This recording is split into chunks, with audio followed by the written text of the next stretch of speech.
Congrats Nagaraju for your success. Thank you so much, sir. So, ఎప్పుడు pass out ఏం చదివారు? 2015 sir. MLR college హైదరాబాద్లో చదివాను. Okay. And aeronautical branch చేశాను sir నేను. ఓకే. ఏరోనాటికల్ ఇంజనీరింగ్ చేసి ఐటీ వైపు ఎందుకు వద్దాం అనుకున్నారు?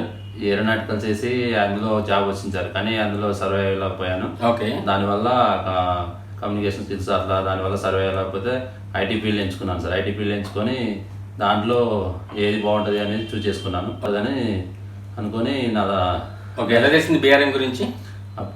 బీఆర్ఎన్ గురించి మా ఫ్రెండ్స్ చెప్పారు సార్, ఇట్లా బాగుంటుంది, బీఆర్ఎన్ అయితే సక్సెస్ అవుతాము, బాగా వస్తుంది, అంటే జాబ్ కంపల్సరీ వస్తుంది అక్కడైతే ఓకే అని అన్నారు. నేను కూడా సెర్చ్ చేశాను బాగా, సార్ వచ్చి తెలుసుకున్నాను. ఓకే. ఇందులో జాయిన్ అవ్వని పాత స్టూడెంట్స్ కూడా అడిగి బాగుంటుంది అని అందరు చెప్పారు. Okay. And success meets videos కూడా చూశాను. ఓకే. దానివల్ల ఇక బీఆర్ఎన్ ఎంచుకున్నాను. సరే షూర్ గా గెయిన్ అవ్వగలుగుతాను. ఓకే. ఎలా ఉంది 4 months of journey with BRN? 4 months of journey super ఉంది సార్. ఎందుకంటే అప్పుడు ఫస్ట్లో నాకు చాలా భయం వేసేది, జాబ్ అంటే అసలు వస్తుందా రాదా అన్నట్టు బాగా ఫీల్ అవుతుండే. బీఆర్ఎన్కి వచ్చిన తర్వాత ఒక 1 month అట్లా ఇంక్రీజ్ అవుతున్నా, కొంచెం డేస్ కొంచెం పెరుగుతున్నా, కొంచెం నాకు ఇంకా బాగా వస్తుంది అనే నమ్మకంతో సార్ ఇచ్చే సపోర్ట్స్తో కూడా బాగా, అంటే టాస్క్లు ఇస్తున్నారు కదా, టాస్క్లు అండ్ రోజు classes daily.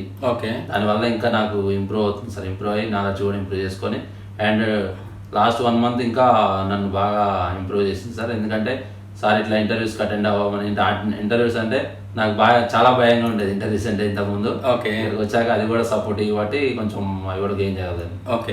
First day of నాగరాజ్కి ఈ రోజు నాగరాజు అబ్జర్వ్ మేజర్ చేంజెస్ ఏంటి టెక్నికల్గా? చాలా ఉన్నాయి సార్. కోడింగ్ పర్పస్ బాగా, అసలు కోడింగ్ అంటే తెలియదు ఇంతకుముందు. Okay.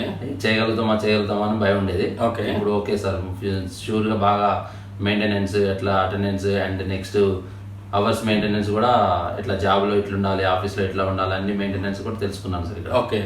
So normal ట్రైనింగ్స్కి BRN training మీరు అబ్జర్వ్ చేసిన మేజర్ చేంజెస్ ఏంటి? నార్మల్ ట్రైనింగ్ అంటే మామూలుగా ఇన్స్టిట్యూట్ ఒకటి చెప్పేస్తారు, ల్యాబ్ కూడా ప్రొవైడ్ చేయరు సార్. ఓకే. ఉంటుంది కానీ ఎవరు వెళ్ళినా కానీ పట్టించుకోరు. ఇక్కడ ఏంటంటే క్లాసెస్ ఉంటాయి, మళ్ళీ అండ్ నెక్స్ట్ అన్నీ ప్రొవైడింగ్ ఉంటుంది సార్. ల్యాప్టాప్ మనకి ఓన్గా ప్రొవైడ్ చేసి సిస్టమ్ ఏ రోజుకి ఆ రోజు టాస్క్ సబ్మిట్ చేయాలి కాబట్టి, పెండింగ్ ఉన్నా కానీ సార్ ఏదైనా డౌట్స్ వచ్చినా కానీ క్లారిఫై చేస్తారు కాబట్టి మనకి చాలా డిఫరెన్స్ ఉంది సార్ అక్కడ ఇక్కడికి. ఓకే. జాయిన్ ముందు ఖచ్చితంగా ఒక భయం అయితే ఉంటుంది. 2015 pass out, already career gap ఉంది, ఏరోనాటికల్ ఇంజనీరింగ్ జాబ్ వచ్చిద్దా రాదా, ఖచ్చితంగా ఒక భయం అయితే ఉంటుంది. ఎట్లా ట్రస్ట్ చేశారు బీఆర్ఎన్ని? చాలా భయం సార్, అసలు జాబ్ వస్తుందా రాదా అని అనుకున్నాను. ఇంట్లో పేరెంట్స్ కూడా బాగా స్ట్రగుల్ అయ్యారు, వస్తుందా రాదా అది ఇదని. ఇప్పుడు చాలా హ్యాపీగా ఉంది సార్. ఇక బీఆర్ఎన్ జాయిన్ అయిన తర్వాత నాకు నమ్మకం అనేది వచ్చింది. ఇక లాస్ట్ ఫైనల్ అయితే జాబ్ కొట్టాను సార్ కంపల్సరీ. సక్సెస్ చేయలేదు సార్, అస్సలు చేయలేదు, కానీ కొట్టగలిగాను సార్. మీ సపోర్ట్ వల్ల, బీఆర్ఎన్ సపోర్ట్ వల్ల కొట్టగలిగాను. ఓకే. జాబ్ లేకుండా ఇబ్బంది పడే వాళ్ళకి లేదా మంచి కెరీర్ కావాలనుకునే మీరు ఇచ్చే సజెషన్ ఏంటి? ఎస్ సార్, జాబ్ లేకుండా కెరీర్ చూసుకునే వాళ్ళకి కంపల్సరీ బీఆర్ఎన్కి వస్తే, ఐటీ ఫీల్డ్ చూస్ చేసుకునే వాళ్ళకి బీఆర్ఎన్కి వస్తే కంపల్సరీ జాబ్ కంపల్సరీ వస్తుందని చెప్తున్నాను. చాలా సక్సెస్ వీడియోస్ చూసాను. ఇప్పుడు మీ సక్సెస్ వీడియో యూట్యూబ్లో వెళ్ళకపోతుంది. So how do you feel now? చాలా హ్యాపీగా ఉంది సార్.